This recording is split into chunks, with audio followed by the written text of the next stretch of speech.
Hello everyone, welcome back to my channel. तो आज हम लोग सिंप्लीफिकेशन का सबसे बेसिक रूल पढ़ने वाले हैं। बेसिकली सिंप्लीफिकेशन का बोलिए या आप बोल सकते हैं कि जो मैथमेटिक्स है उसका बेसिक रूल है। अगर ये रूल आपको नहीं आता है तो फिर आप मैथ्स में किसी भी एक्सप्रेशन को करेक्टली सॉल्व नहीं कर पाएंगे, राइट? तो आई गेस आपको पता चल ही गया होगा मैं किस रूल की बात कर रही हूँ। जी हाँ, मैं BODMAS रूल की बात कर रही हूँ, राइट? क्योंकि आपने देखा होगा कि जो एग्जाम में सिंप्लीफिकेशन के क्वेश्चंस पूछे जाते हैं तो उसमें कुछ नहीं करना होता है, जस्ट रैंडम एक्सप्रेशन दिया होता है, उसका आपको कैलकुलेशन करके सही आंसर निकालना होता है।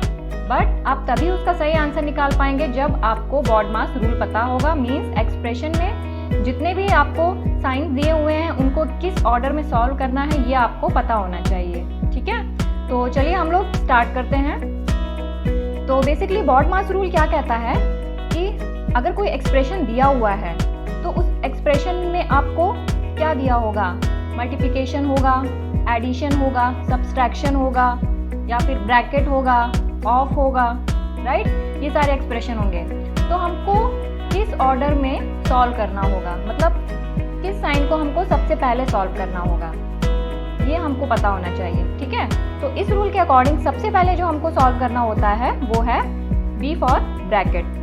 मतलब अगर कहीं भी एक्सप्रेशन में ब्रैकेट दिया हुआ है तो सबसे पहले हम ब्रैकेट को सॉल्व करेंगे। ब्रैकेट के अंदर जो भी वैल्यू है उसको हमें सबसे पहले सॉल्व करना होगा। देन सेकेंड स्टेप आता है ऑफ। अगर एक्सप्रेशन में ऑफ दिया है तो फिर सेकेंड पार्ट में सेकेंड स्टेप में हमको ऑफ सॉल्व करना होगा, राइट? फिर थर्ड है डिवीजन, राइट? डिवीजन मतलब कहीं पर भी आपको डिवीजन का साइन दिया होगा उसको सॉल्व करना होगा। डिवीजन के बाद आता है मल्टीप्लिकेशन, फिर मल्टीप्लिकेशन के बाद आता है आपका एडिशन एंड देन लास्ट में सब्सट्रैक्शन। एडिशन और सब्सट्रैक्शन ये दोनों आप किसी भी ऑर्डर में सॉल्व कर सकते हैं, इससे फर्क नहीं पड़ेगा। बट यस, बाकी जितने भी साइन हैं आपको इन्हीं ऑर्डर में सॉल्व करने हैं।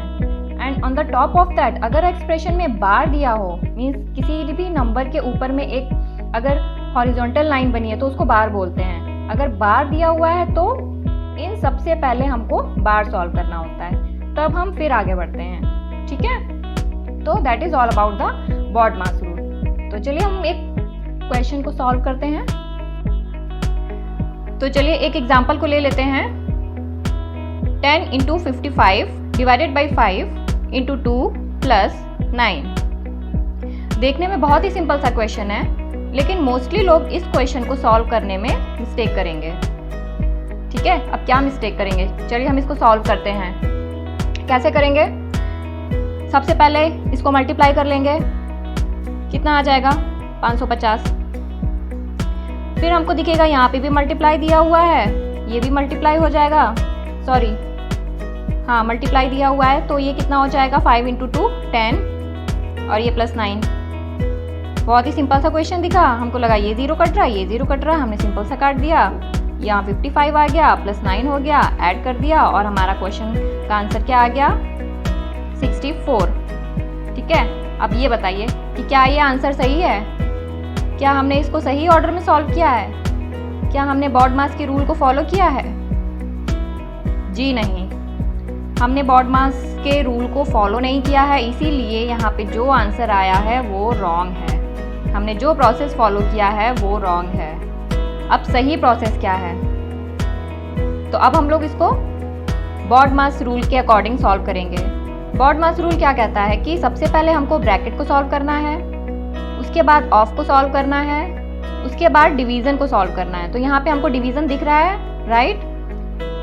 55 डिवाइडेड बाई 5, तो सबसे पहले हमको इस डिवीजन को सॉल्व करना होगा। दैट मीन्स जब हम डिवाइड करेंगे तो ये हो जाएगा 10 इंटू डिवाइड किया 5 × 5 5 × 5 इंटू 2 + 9, ठीक है?